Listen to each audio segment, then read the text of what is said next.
Okay, thank you everyone for coming. This is the first time I've sort of spoken like this since before the pandemic, so it's just a little bit strange not having the computer all that set up. So for Zooming and everything else like that. So it's just so lovely to be back in person and speak to people and everything that brings with it. Yeah, I'm Theo. I'm one of, I think now 7 contracts advisors at the SOA, and basically what we do is to help members on a one-to-one basis with any kind of queries or anything they might need to know about as they kind of run the business side of being a writer. So that includes questions around copyright, includes questions about defamation, privacy, the kind of stuff that we're going to be talking about today. But also one of our most popular things that we offer is a sort of clause-by-clause contract vet, which will cover any kind of paperwork that you're offered by any kind of publisher or TV producer, which is a particular area of mine. So sort of detailing and trying to break out the kind of the legalese of some of this paperwork for you and trying to empower you with areas with which you can negotiate those kind of terms that are being offered. To put you in the best possible place as you move forward into the life of that contract, whatever that might be. Society of Authors, all you really need to know is that we're the UK's trade union for writers. We were established in 1884, and we currently number over 11,500 writers. And by writers, we're talking about novelists, authors, historians, people writing books, but also my particular area of special interest, so people writing scripts for plays, TV, radio, audio, podcast, and now also things like games and virtual reality type, those kind of emerging new media. And yes, so that's all we really need to say about the Society of Authors for now, but if you do have any kind of questions about our organisation, do let me know. So today we're going to be talking about around 3 particular areas which pertain to the writing, to what it is you need to know when you're writing about living people. Because obviously when you're thinking about what you're going to write, you're obviously going to be using material not just from your own head, but also material that you've been exposed to through your life experiences, but also whether or not that is intentional or otherwise. So we're going to be talking about copyright, and by that I mean the kind of things that you need to be aware about when you're using other people's material. We're not really going to be talking about how copyright protects your own work. But again, if you've got any questions on that, do let me know. Defamation, which is saying nasty things about people, and privacy, which is saying confidential things about people. We like to be clear from the outset for these types of talk that these kind of issues really arise when you begin to publish your material. So what we don't want to do is to leave you with the impression that you're going to go away and have to immediately think about curtailing the way in which you're writing on your project or whatever, in your office, at home.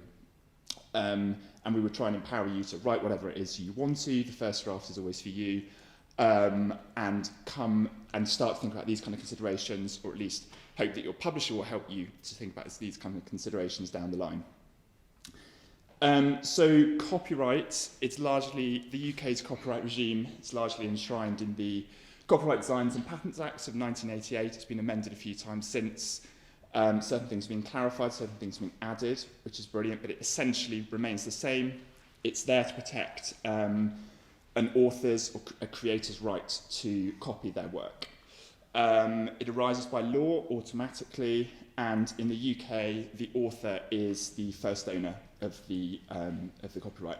There are some exemptions, as there always are at law, one of which is where you're creating your work under a contract of employment. So, for example, you'll notice at the very end of this presentation there's a copyright acknowledgement to the Society of Authors and not to me, because I'm creating this piece in the context of my role as a contract advisor at the SOA. But generally speaking, the author is always the first owner. And it arises automatically if you're a qualifying person. I do receive quite a few queries about whether people qualify. The presumption is that you will qualify just because of all the kind of bilateral agreements that we have in place, the international copyright regimes and conventions, basically mean that you will almost certainly be entitled to copyright. But if you've got any questions about that, again, let me know. There's no need to register in the UK. Some of you might have heard that there is a registration system. There are certainly services online that will offer a registration service to you, and what they're really offering you is the opportunity for a third party to confirm or acknowledge that you've written what you say you have at the time you say you have. So, and that kind of service can be replicated by, for example, if you're backing up all your content into a cloud, or you're saving digital encrypted versions somewhere on your computer, it's quite easy to actually say, look, this is what I wrote when I wrote it, basically. So that said, some people like to use these kind of services for peace of mind. But there's absolutely no need to register in order to get the full benefit of the law. And generally, it's going to last for 70 years from the death of the author. There are some exceptions when you're talking about unpublished material. Although some years ago, it was decided that unpublished material, it was protected for a 50-year period from the point of publication, which basically meant it would be potentially into perpetuity.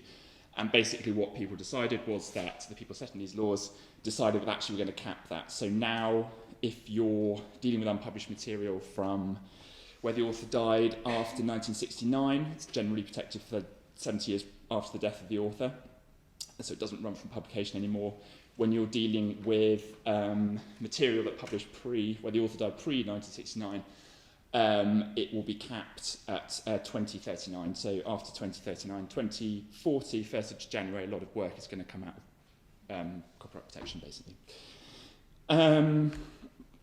So when we talk about author and rights arising to author, it may surprise you that we're not only talking about someone sitting down and writing a novel, for example. Now, for copyright to arise in creative expression, it has to be fixed in a tangible form. So it has to be either written down, but it could be recorded. And the copyright will only arise once that happens. But if I was giving an interview here and I was the one recording it, and the person I was speaking to was being recorded as part of my interview, the copyright would arise by virtue of the fact that I'm recording their words, but it would arise to them as first owner. So it just makes you, it just means that you have to be aware that if you're doing any kind of interviews with kind of sources, you need to be sure to get a clear express grant of permission from the person that you're interviewing, because it's almost certain that there'll be a copyright that arises to them at the time at which you kind of record whatever it is you're saying. So consent forms, this is why you hear of consent forms. They can be called release forms, and quite often they will they'll have to cover a grant of rights to allow me to use the material in the ways in which I need to be able to use it. And they may also include things like moral rights waivers and everything else like that. But I'm going to talk about moral rights in just a minute.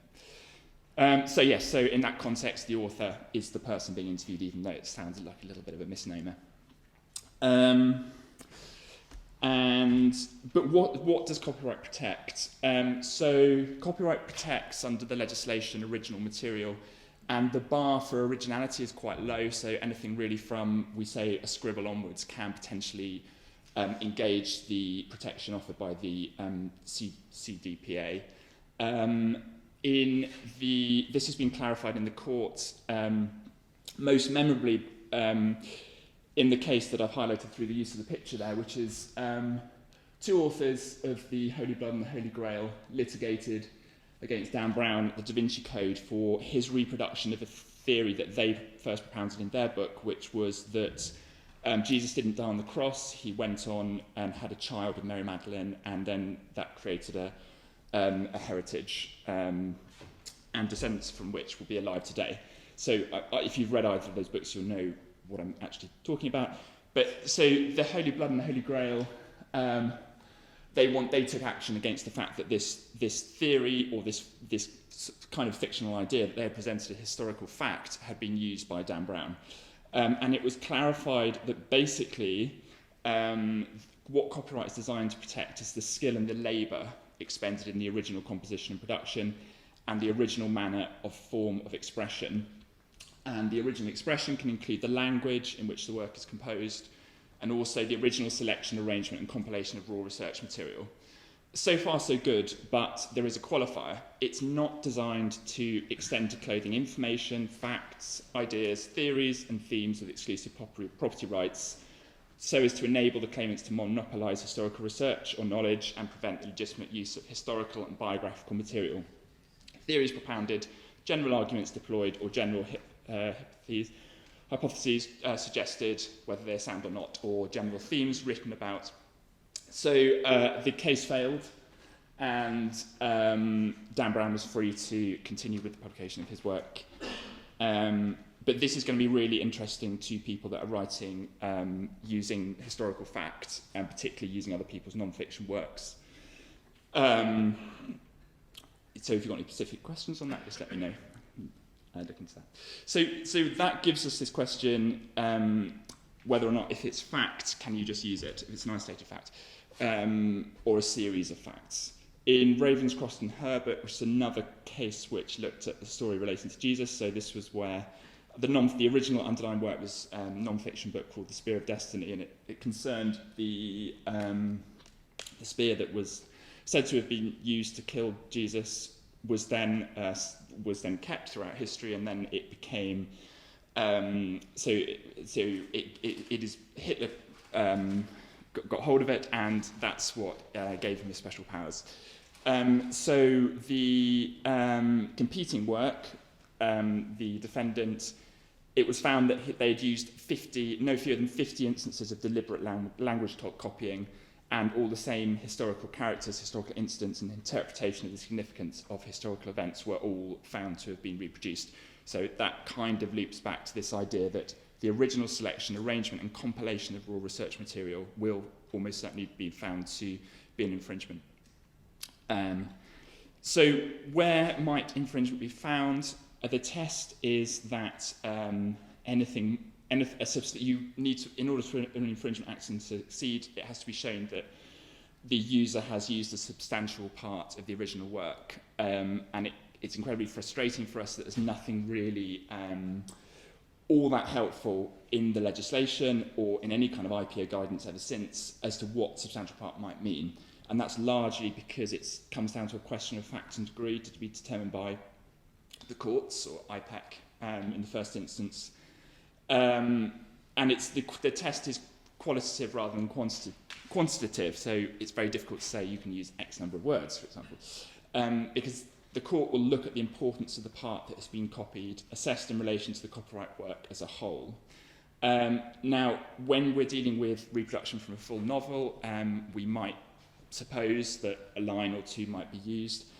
But when we're looking at poems or pieces of music, very often those art forms do, each and every line will contain a sort of essence or distilled whatever quality from the larger work. So you have to be incredibly careful when you're dealing with those particular formats. Not to mention, of course, the fact that those works are necessarily shorter anyway. When people ask us, how do I know, how do I judge, we will quite often repeat the maxim that what is worth copying is worth protecting. So we will try and encourage you to look at the essence of what it is that you're using and why. And we'd also probably encourage you to think about how you would feel if you were the author in the shoes of the person whose work you're using. That said, some publishers, if you're reproducing from published material, some publishers do have policies and guidance on their website where they say, we consider this to be fine, you don't need to contact us for permission. I know that Faber certainly has something up there, and a lot of the other publishers do. OUP, I think, my old employer, I think, has something on this as well. So the more publishers can kind of help with that can be quite helpful. So fair dealing, there are exemptions in the legislation that allow for a little bit more of a copyright-protected work to be used, but certain criteria have to be fulfilled. There's an exemption allowing for the quotation for criticism or review of a copyright-protected work, and reporting current events, not including photos, and also for parody, caricature, and pastiche. Now, parody exemption is very new. I think it dates back to 2014. But was never really tested in court until last year, when the Only Fools and Horses character, some of you may have heard of this, it was reported in the press, The Only Fools and Horses character and format was reproduced by a sort of theatre group that was involved in the business of sort of, what do you call it? I can't remember now. But like a live interactive experience of a dinner where they were being served by characters from the show. It's completely unlicensed. I didn't even think that they needed permission. And the judge in that instance clarifies that they tried to use one of the various defences they put forward was the parody exemption, and the judge offered some helpful guidance in that case. And one of the things he said was that where you're reproducing something that's already humorous, and you're not really kind of commenting or targeting anything, either the original show or anything else for that matter, that defence will fail. It has to be kind of transformative. There's a kind of transformative test there. And also, in any event, in that case, he said that even if they could rely on the fact of the parody, it wouldn't have been fair in terms of the proportion of the work they'd reproduced, and also the fact that it had infringed upon the copyright owner's natural exploitation of the rights in that show. And those are two things that you really have to show whenever you're doing any kind of fair dealing. You have to show that you're not infringing upon rights that should, by rights, be with the copyright owner, and you have to show that the proportion of what you're using is fair. And that extends not just to parody, caricature, pastiche, but also to quotation. And for criticism and review, although there is now also another quotation exemption. You don't have to show that it's for criticism or review. Almost always, if you're relying on this, you have to acknowledge the creator as one of the criteria that needs to be achieved. And anyway, we would say this is excellent practice. There's a subset of copyright law, which are moral rights, and these allow an author to claim a legal right to be identified as the author of a work. It does need to be identified in writing, but it almost certainly will be. And as long as they assert this right, they have a right to be identified. But there's also an ethical right, and we run a number of campaigns at the SOA. Particularly encouraging publishers to name translators. We've had a lot of problems with publishers not properly acknowledging translators on the covers or in the works that they publish. Also with illustrators, it's become a big thing as well.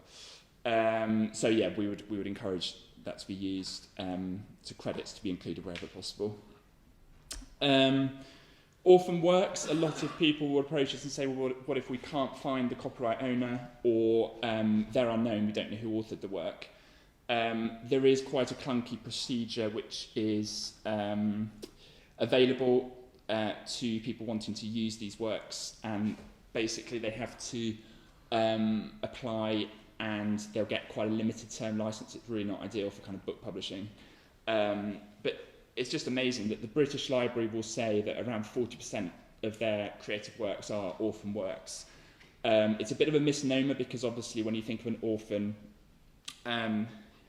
you know, they have the work has been created by someone at some point. There is a rights holder out there, presumably. They just generally can't be traced, or they're not known.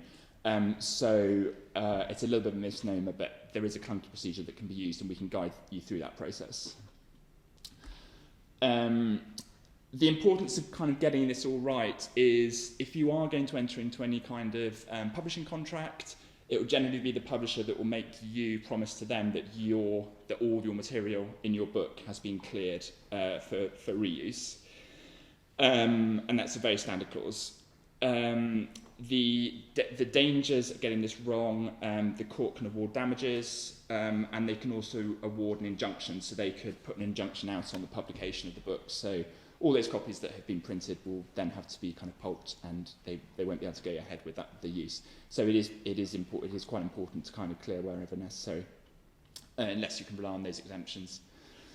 So if in doubt, attain clearances. I'm not sure. And an option agreement on a story. Those are TV producers, the world that I kind of work mostly in, notoriously keen to kind of clear chain of title documents, so they will have paperwork in place for absolutely everything, and that will extend to producers using non-fiction works, actually. although we've had some difficulties in the past, which I can't really go into here, but generally speaking, a TV producer working on a fictional book will option a non-fiction work where they're using a substantial part of it. Chain of title for them is everything. So now if we move on to defamation, some people will say this doesn't concern me because I write fiction. I'm afraid that's not true. And we like to draw your attention to the sad tale of Artemis Jones. He was a Welsh solicitor, and something had been written about him. He was the name of a fictional character. And unfortunately, for the author, there was another Artemis Jones who was a solicitor in Wales, and he sued, he litigated. In the fictional work, there was a passage about him walking down Piccadilly with a lady that was presumed not to be his wife. Artemis Jones was teased horrendously by his friends and colleagues and took action and sued for defamation and won.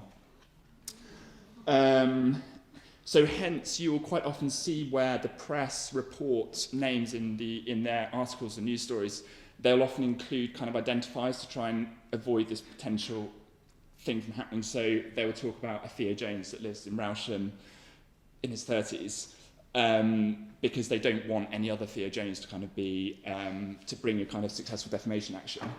But it's not always enough. There was another case of Harold Newstead, who the newspaper described, he was a convicted bigamist, and the newspapers described him as a 30-year-old Camberwell man.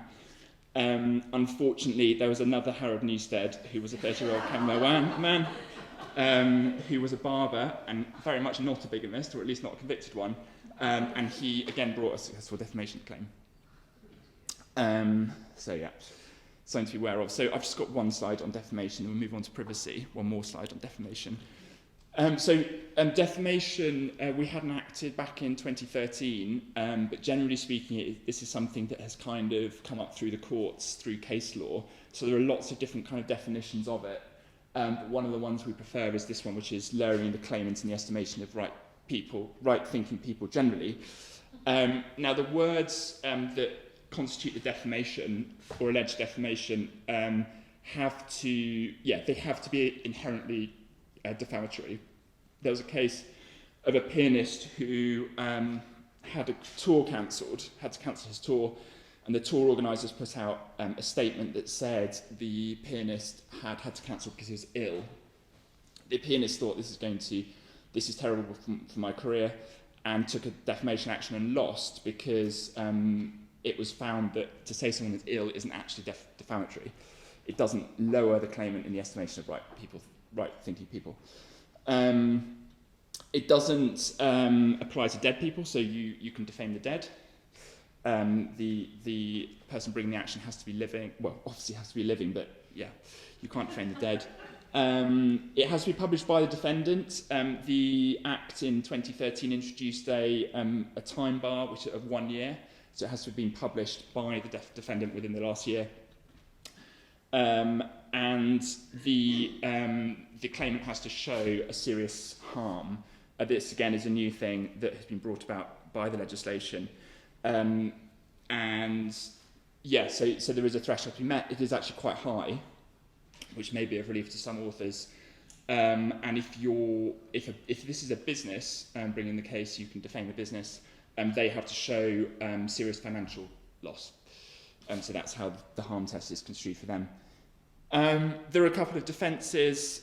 Truth is an absolute defence to defamation. If the claimant can prove that what the words that they're complaining about are inherently defamatory, the defendant can, if they show that they're true, the essence of the defamatory statement is true, then they'll have a complete defence. If any of you have seen the Channel 4 dramatisation of the Vardy Colin Rooney case last year, which basically reproduces almost verbatim, although it's edited, transcripts from the court.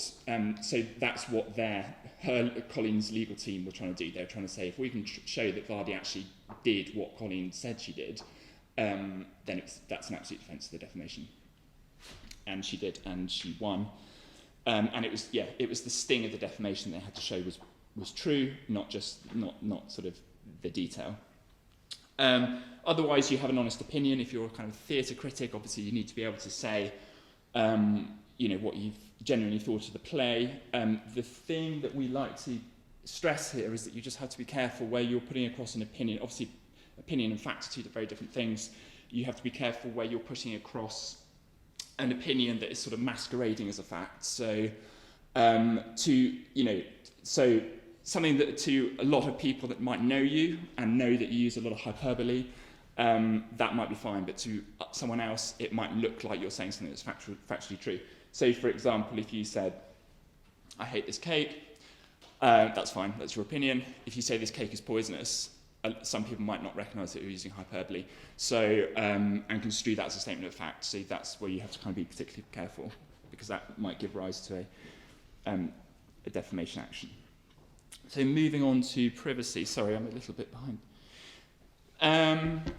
So basically, the EU Convention on Human Rights gives us under Article 8 a right to respect for our private and family life, but it also gives us under Article 10 a right to express ourselves, our stories in the public interest.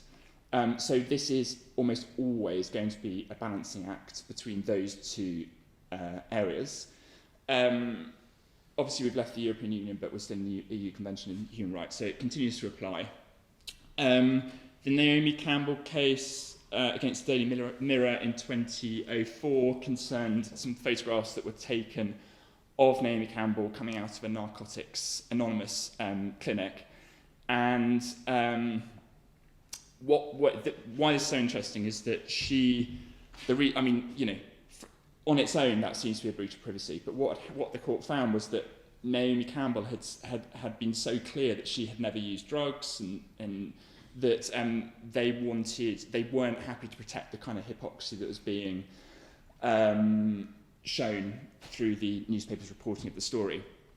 But it only went so far.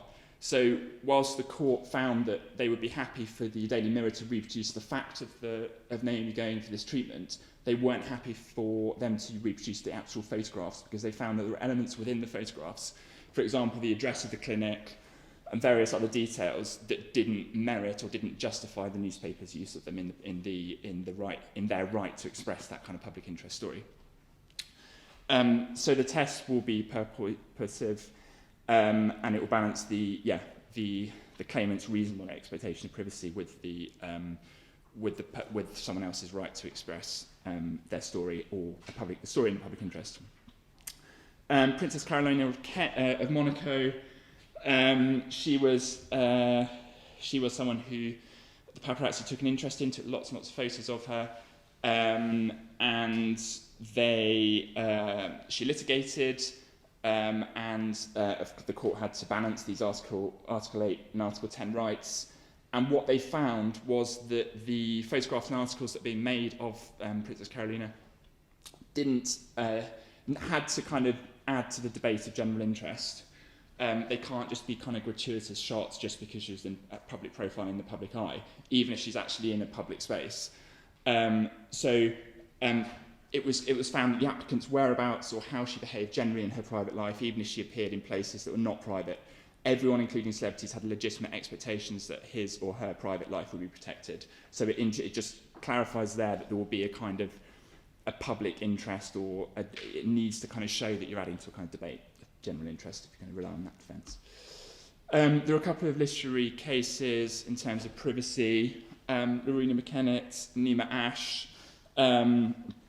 So what the courts were looking at was that, let me just remind myself, yes, so this was whether, so they had to look at whether Nima Ash's right to tell her story outweighed Lorena McKennett's right to a private life.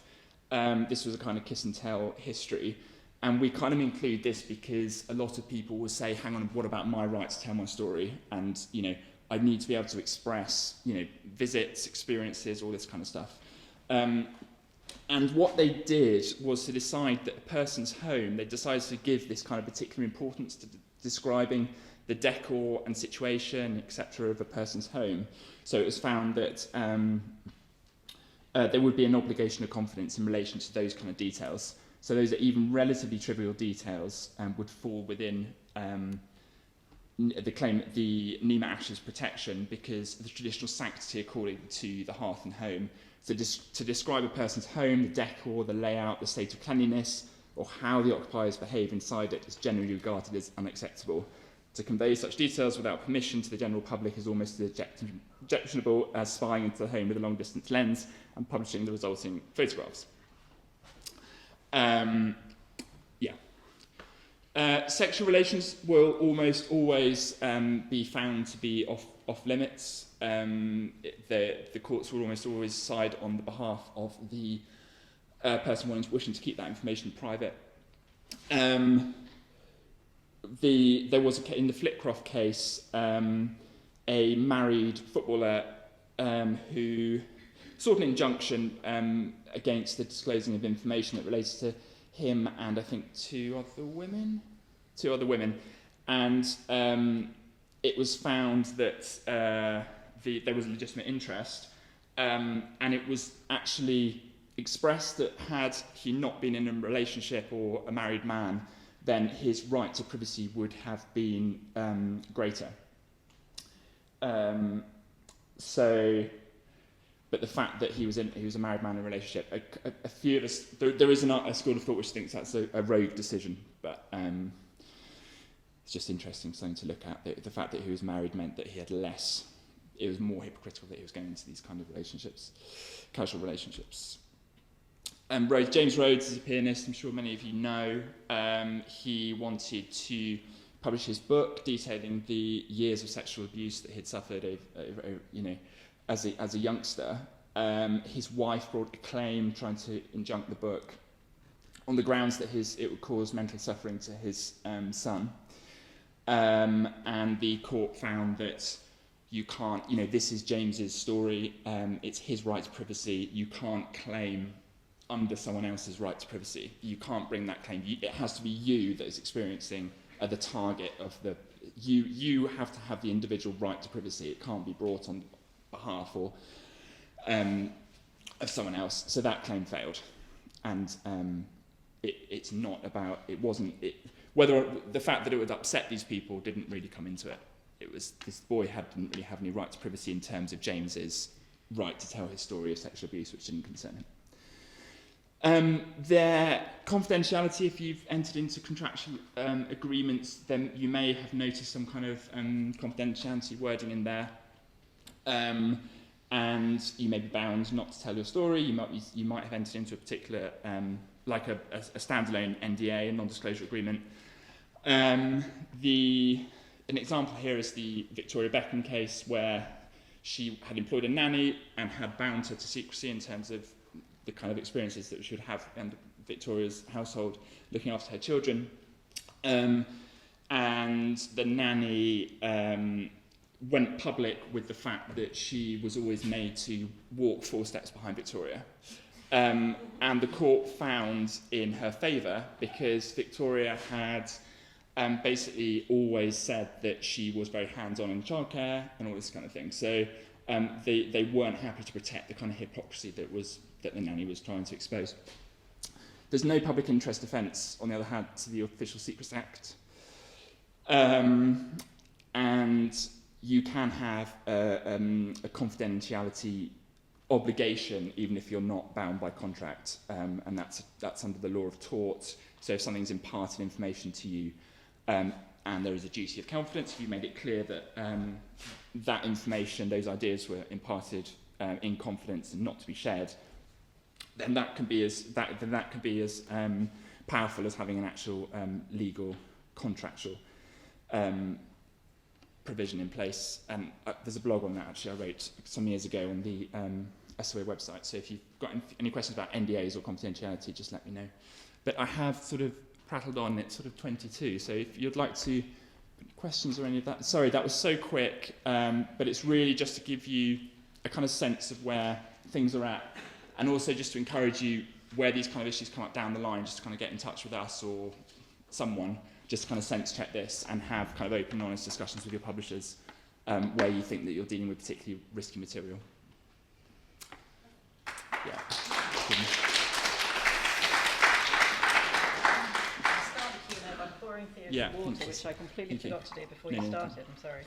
Thank you so much. So, Thanks. yes, thank you very much for that amazingly detailed overview. I think, as Theo says, I think we now know what the issues are, because I think that's a lot of the time when we have people come to us and people in the feedback group that I run, which, please ask me if you want to join, sometimes you don't know what the issues are and you've created a document and you haven't realised it's going to hit a problem. So I think we're now aware of some of the issues. May I ask the first question? Yes.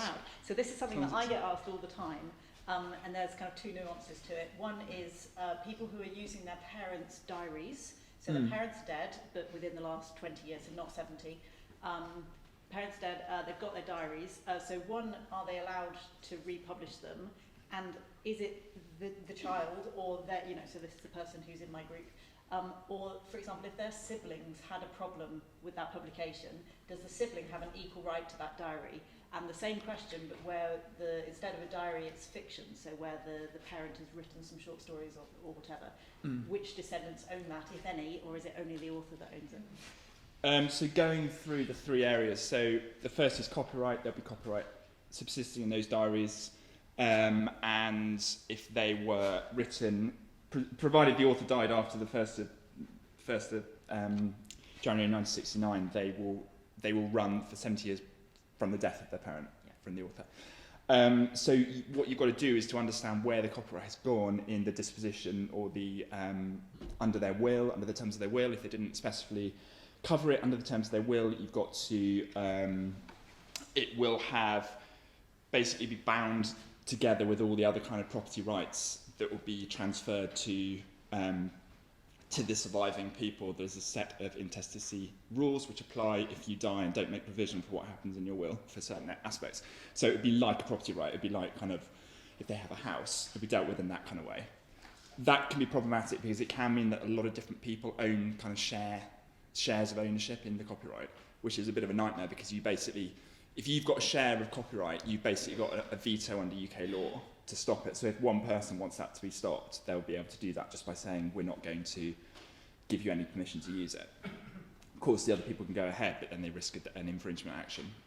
So that's what happens. So you need to find out what's happened to the copyright, and then you basically need to consider whether or not the diaries actually cover or disclose any kind of information for the particular person who is objecting to actually the diaries going ahead. They can't just object to say, it's my mum, I don't want her stories, just as we saw in the James Road case, I don't want her stories about various things to be disclosed just because she's my mum. It has to be stories about them, and they have to bring the action on behalf of privacy rights that have been breached that should be afforded to them, protected to them under the law, basically. Okay. So it's just kind of two different things. Defamation won't apply because she's passed away. So the two supplementary questions, if I may.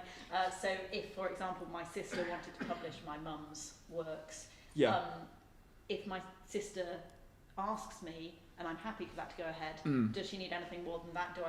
Does my sister need to get it in writing? Do the authors in the room need to get it in writing from their siblings before that? Is that wise? And how would you go about doing that? Do you need a lawyer, or is an email enough? No, we can help with that kind of paperwork. So is this self-publishing or publishing? Oh, right. It's hypothetical. It's stuff that people ask me that I can't answer. No, you generally want to get as much down on paper as you possibly can. So the law, the Copyright Designs and Patents Act of 1988 does allow rights to be granted verbally and also implied. So you don't actually have to have a contract, but it's by far and away best practice, particularly when you're making any kind of investment in the book, or you feel that consent may be withdrawn at a later date, or at least qualified at a later date, so a big argument arises as to whether or not certain permission was given for certain things, or whether it was limited by time, or that kind of thing. So it's generally the best thing to do is to get everything written down from the outset, because then you know, particularly if you're making an investment, then you know that you're not going to risk losing it. And the moment a dispute happens, and you're not resourced to go down the legal route, very often you can be left in limbo, which is just a terrible position to be left in, because you kind of need, in that situation, provided you've got a valid claim, like either that you own the copyright or you have a privacy action, you're left in complete limbo because you kind of need that mutual agreement. or you need it clarified under the law, which is expensive and time-consuming. And then the final bit of this question is, yeah. if I had in mind that I wanted to publish my mum's diaries, my mum is still living now, what should I say to my mum? Mum, please write in your will that I should inherit that copyright? Yes. What can we all do right now to make sure that we're not going to face this in 20 years' time or whatever when our books come out? Yes, so you can make specific direction in your will as to what would happen to your literary copyright. There are various questions over the ownership of the legal ownership of the title of the copyright. So that's the actual, you would own it as your mother owned it as creator of the work. There's the owner of like any kind of money that's made in terms of when that copyright's exploited. So what happens to that kind of financial side of things. And also there is, I can't remember what the other one is, but yeah. So so you would want to make express provision for it in your will. Control was the third thing. So you can have someone own the copyright, or you can have people have a right to have some kind of form of money when it's exploited. But then you can appoint one person to actually have the control over it. So the right to kind of sell it, the right to sell it to a person. So it's those kind of things. Lots of things will work differently for different people. And we have quite a detailed guide on this, so I can share that with any of your people for sure. And it goes, we got sort of advice from people and did it properly. So we've got some kind of guidance on that. Yeah, that's great. That's the things that I've been asked so many times in the last couple of years, and I've sort of gone, this is what I think the answer is. So now I've got the answer. So thank you. Right, the floor is open. Wave at me. Hi, thank you so much. And I was mentioning today in the morning, I'm more interested in, bringing life stories into fiction, and actually you were touching on that. And I know that in the end it becomes a very complex subject, and you have to see it on a case by case. But do you recommend some resources for learning more about these things? Because usually, when one looks upon it, it's kind of difficult. I would probably. This is the thing. So, is this assuming that you don't have the consent or input of the person who you're writing about? So, it's a public figure, for example. No, they're not public figures. Usually, it's more like writing as a journalist when you're observing things. Yeah. You realize, especially if you are in, like, for example, let's say I write something about being in the university, and about some professors, and then you create a professor that is fictional, but it's drawing from episodes of life you've seen about a professor behaving in a specific way or something. So where does that stand? Because imagine that professor reads it one day and is like, oh, that's me. Yes. You see where I'm going? Yes. So you're absolutely right. So all it would really take is for the professor to say, I can recognise certain attributes, but it can't really be kind of things that I've said or random kind of things of influence or inspiration that you've picked up on. They have to kind of say, I recognise myself as a person in the character that you portrayed. But the best thing to do is to get their consent from the outset. But also, you need to kind of take a qualitative judgment, because if you're dealing with someone that has shown a propensity to sue or to litigate or has deep pockets, you probably want to be a little bit more careful than someone that hasn't. So with professors, you're fine. They don't have deep pockets. Yeah, they don't have deep pockets.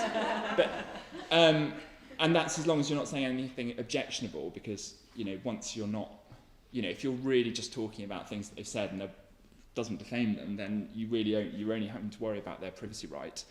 Now, there's also, they would have to show that they have a reasonable expectation to that privacy. Now, if they're kind of giving you public lectures, where do you draw the line? Is it reasonable for them to say, well, I'm happy for you to kind of note take about what I say in the context of the lecture room, but actually going and fashioning myself as a whole main character in a novel and then taking it for TV adaptation, all that kind of stuff? That becomes a whole different picture. That's sort of quite far outside the scope of what they might reasonably expect, if you what I mean. If I may have a follow-up, because Yeah. it's the thing that is difficult for me to grasp. I will understand that if defamation is quite easy to prove, if I'm saying that professor killed this person. Yeah. But if the professor had bad breath, and that professor is offended about, do you see where I'm going? Again, it depends on whether they're teachers or not. I suppose there's no level of how they might feel aggrieved about something. Yeah. Yeah. Sorry, just No, that's the thing. But to say something, it's tricky. I think if they were to say they're offended, I don't think you're necessarily going to have to worry about defamation. If, depending on the information that you use, I mean, they need to show that that story tracks straight back to them and that they will recognise themselves in it. But it's kind of more about once you start to build a picture of that professor going forward. So, you know, his general characteristics as a person. It's not just kind of one thing that he said. For example, I'd suggest. But it's, you know, saying that there's a professor with bad breath, it's sort of, I mean, it could be anyone. I mean, well, it couldn't be anyone, but you know what I mean. I mean, it's not readily identifiable as that person. But I see what you're saying in terms of using a college, using a real life position. But yeah, so it's basically, I think if we talk about it in greater detail, without the pressure of the theatre space, and also just think about kind of the realities of what they're going to object to and the substance of what it is you're actually going to write. Because if I could say that this and this is allowed and this isn't, then I would have done. But it's just it is quite difficult, and it has to be kind of, yeah. I just need to have another glass of water and think about it. Yeah. There was one at the back then. Oh yeah. Thanks. Hi, Theo. I was just wondering, in practice, have you come across instances of publishers looking at a manuscript and seeing there's risk of defamation or breach of confidence and entering into a dialogue with the author where the author might, for example, be able to show that the statements are substantially true or that they've taken significant steps to disguise the identities of the people they're writing about? What would happen in practice there in that sort of instance? So publishers are unlikely to have the resource in-house because where they do have a legal team, they're probably going to be concerned with things like the kind of contractual stuff that we deal with rather than defamation. So what will normally happen is that they will contract another firm to look at it. It doesn't always have to be that expensive. And there are organisations that do this routinely day in, day out, and the publisher will take the decision to go to them, get a quote, have it legally read. The lawyer will run through anything that's particularly problematic, give it back. Whether or not the publisher will charge some of those costs back to the author, we don't like that, but occasionally you see it in publishing contracts. They might say we've got a kind of shared beneficial interest in this story being published. It's only fair that we meet those costs, but we would kind of argue that the publisher should really take that on. As long as the author's being frank about what it is and not saying, no, I haven't, nothing's based on anything. It's sort of, as long as they've been honest, the publisher's never going to take really any recourse against the author. And what they'll do is to arrange a legal read. And also, if they then, based on what they get back from that legal read, they may take out an insurance policy to cover the book.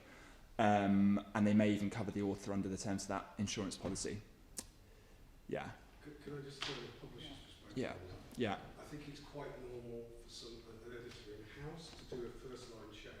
Yeah. So as they go through a script, they will be asked as a matter of course to kind of highlight anything to raise with a legal representative higher up, who then may take the decision to kind of refer it outside.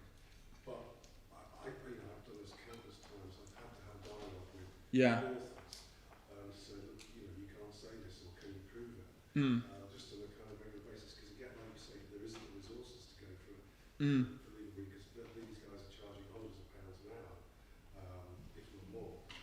So there is a filtering kind of process. It does always involve the author. The onus is on the author always to be, to kind of prove things. But I have to say, as a publisher, you can't rely always on authors to do that. You have to push them quite hard to say, okay, but where's your proof of this? Oh, yeah, everyone says that. No, where's your primary source?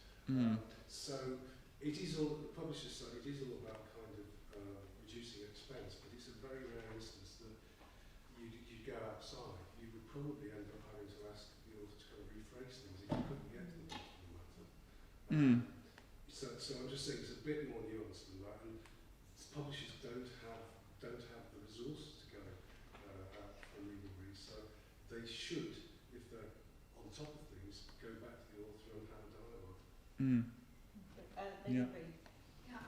Under copyright, Could you give some clarity on the fair use of historical letters? Yeah. They are in the public domain, sort of. Yes. They're in a family collection that's been deposited in a county archive, which I have copies of. Yeah. But to use those, not to quote the whole letters, but to be able to quote from those letters, where do I stand? So, well, I mean, are these? So I take that they're in an archive, but have they actually been? The question would be whether or not the fact of them being in the archive constitutes publication, because they haven't actually been published. No, they've not been published. Then the fair dealing exemptions don't apply, or are extremely unlikely to apply. You have to be incredibly careful where you're dealing with unpublished material, and the presumption should be really that you can't rely on the fair dealing exemption for unpublished work. Right. Sorry, I So should have said that. Yeah, so in terms of quoting from them, Yeah. do I need to go back to the family Yes. and say, do I have your permission? You could. Which is where, not quoting the whole documents, Yeah. but that's where this whole thing of fair use gets very clouded. Mm. So I quote a couple of lines, Yeah. is that fair use and I don't have to worry? Yeah. Well, but if you can't rely on that for unpublished materials, so I would speak to the archive because it's possible they've given some rights over and above the right under the legislation to actually handle reuse rights or publication interests or anything like that, and they will be able to handle your query, because unless you know who the family are, but I would probably I know who the family. Obviously, it's yes, I know who the family Yeah. are. There's not many of them left. Yeah. So I know who they are because it's in that collection. Yes. It goes back to the 1600s. Yeah. I would probably start with the archive, see what they know, because you don't know the details of what the arrangement is they've entered into with the family in terms of where those rights lie. But yeah. I have two questions. One's general that might apply to others. Mm. One is about source materials. Medical records. Who owns the copyright for those, and what happens under freedom of information? My own medical record. So the actual copyright in the record would subside with the organisation who's employed the professional to create them. Yeah. In terms of freedom of information to those records, I can't remember the detail, but you almost certainly got a right of access. Yeah. You've almost probably, under GDPR, probably also got a right of destruction as well, maybe, or at least anonymisation, so you might be able to. So it can be used anonymously? Yes, but you have to be so careful, because obviously once you start to assimilate different pieces of fact, you're already starting to build up a picture of who that person might be. So this is true. This is of oneself, though. Can one override that and just do it? Well, yeah, but it's Is that Yes, exactly. Without mentioning medical professionals, I have to say that the legal department of the hospital did not do a good job at anonymising. yeah. So, you know, without mentioning specific medical professionals, but talking about processes. Yeah. And reflecting on bits of that record that apply to me. Yeah. Yeah. Yes, I think certainly under, my sense is that certainly under GDPR, there is a sense that you own that data. I mean, we're talking about data, right? Yes. Yeah. You own that data. That's your data. So what I was just saying is what your rights are in terms of the organisation continuing to hold that data, but in terms of how you use that data, you don't really need to be worried about anything, because that is your data. And you're not really reproducing any kind of copyright that arises to the institution. And even if you were, there's probably going to be a presumption that your right to control and use your own data supersedes that anyway. So. And sorry, my second question is about for those of us who are employed Yeah. and writers, the Yeah. first bit of the copyright and the copyright owner. Yeah. You said under English law, I work for a university. Yes. So under English law, in theory, I mean, they own the copyright of what I produce. Yeah. If I wanted something to be exempt from my employer owning it. Yeah. Would that also mean that I need to take time off work to write it, or to write it? I mean, how does that work? So are you writing in the course, I think the wording is in the course of your role or employment. So it has to actually be, I mean, I could write a story, but it wouldn't be connected, it wouldn't really be connected to my work, so SOA wouldn't have anything to do with it. Okay. But if I write an article about NDAs and put it in Writing Magazine, which was like last year, I think, then that's an SOA copyright, because that's my job. But if if what you're doing is inherent to your actual reason and role of your employment, it's questionable. Ambiguous. I mean, it could and it couldn't be. So the story I was going to relate is, I know a professor, I went to a training course on writing public history that she was running, and she's employed as a professor by a university, but she also writes trade books, and she has contracts with, Faber or whoever. Yeah. There's not university publications, but they are about history, and she's a professor of history. And she did a deal with her department, essentially, that she would give them a certain percentage of her royalties. Okay. And then they allow her, basically what her deal is, I'll tell you, because it's quite useful. Yeah. They said, so if she's entitled to, whatever, 10%, I don't know, whatever, and then she will give 50% of that, so they get 5%, and they will make that budget available to her as a research budget. So essentially the university wasn't taking anything, they just were restricting some of her royalties because she'd used university time to write that book. Okay. And that was, I That's quite like that, very- that is very that makes useful. everyone feel happy. No one feels like they're taking advantage. Okay, I think we've got time for one more. I can see so many hands, I'm sorry. But we're going to have a 10-minute break after we finish. So I think, gentleman in blue, you had, was that a related question or no? Please on. I've been doing interviews for somebody whose memoirs I'm going to be writing, and he's likely to be alive for a few more years, so he will be a living character. He's fairly explosive in the context of our area of work, and he was the captain on an Antarctic ship, which he obviously had run-ins with the management of the organisation, and quite legitimately so. And I speak myself as a mariner, so I know what he means. How dangerous would it be for me to perhaps use some of those words, or should I rephrase it so that it doesn't overtly put blame or suggestion of fault onto the other side?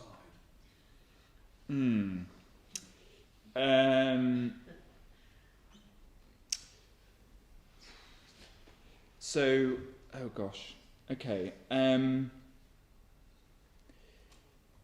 is there a sense that this third party would object to the words or being reproduced or the? If I was the third party, yes. Oh right, you're the third party.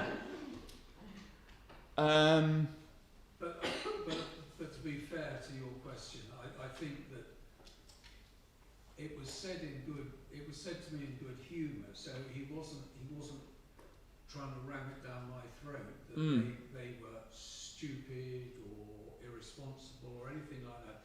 He, as the master of a ship, working in pretty difficult areas, was told by people who perhaps shouldn't be telling him to do things, and you having to make judgments all the time, So I see both sides of the story, as he probably does too on many occasions. But you've got to try, or I want to try and keep some of the excitement without watering it down to nothing. How, there's a lot of material that I could use or would like to use, which heightens the tension, but I'm frightened about the tension going to court. Yes. Well, this is essentially, it's very difficult. I think I'll just need to sit down and thrash it out, but it's basically, it all comes down to his right of reasonable privacy and your friend's right to tell his own story, and the balancing act that need to take, assuming defamation isn't going to be an issue here.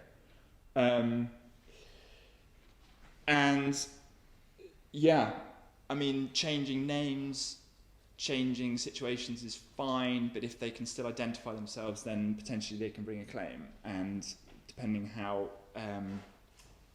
much they want to pursue this and what their intentions are, then the risk is always going to be there. So a lot of writers will probably think either I want to get it legal, or because the risk just isn't worth it to me, and I can't find someone that's willing to give me sort of. I mean, say someone could give you like a percentage. You know, this is the percentage of how successful a claim would be. I mean, no one really knows, but someone could give you an idea. So if they brought the claim through, then 40% they might win it, based on the facts that you presented. But then you've got to think about how likely it is that the claim's going to be brought. It's going to entangle you in a lot of time and effort and all that kind of stuff. So,